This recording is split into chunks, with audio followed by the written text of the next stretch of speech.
Magsaing ka na ng extra dahil sigurado mapaparami ka naman ng kain sa ulam natin ngayon. Nagpainit na ako ng tubig. Pakuluan ko na rin tong 1 kilong pork ribs. At pagkakulo, tanggalin natin yung mga impurities hanggang sa maging malinis na yung sabaw.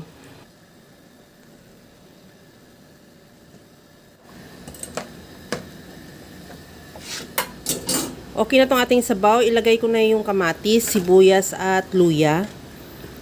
At isunod ko na rin isabay ko na rin dyan yung mais. Bago ko takpan, lagyan ko na rin ng asin at paminta.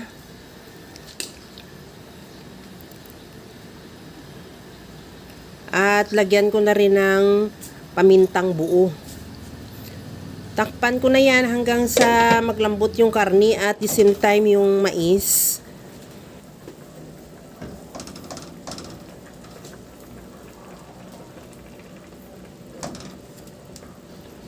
Okay na yung ating karni, malambot na rin siya. Ilagay ko na yung patatas.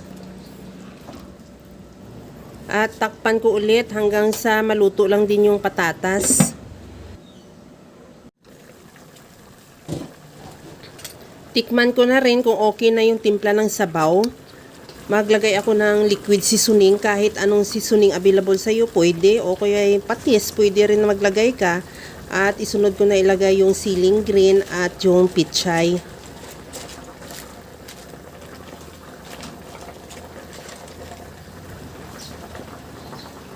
Ihalo lang natin yan hanggang sa maluto lang din yung pichay.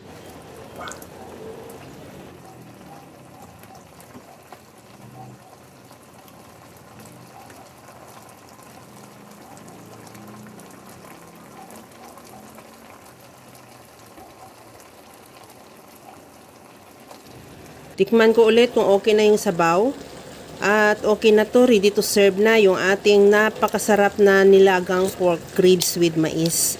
Kaya mga kalasa, kung nagustuhan mo yung ating video, please like na lang at pakishare na rin sa inyong mga friends.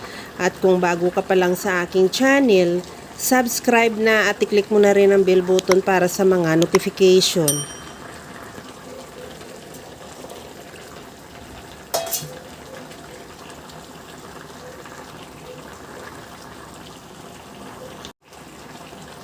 Okay na to. Hanggang sa muli mga kalasa. Thank you for watching. Bye-bye!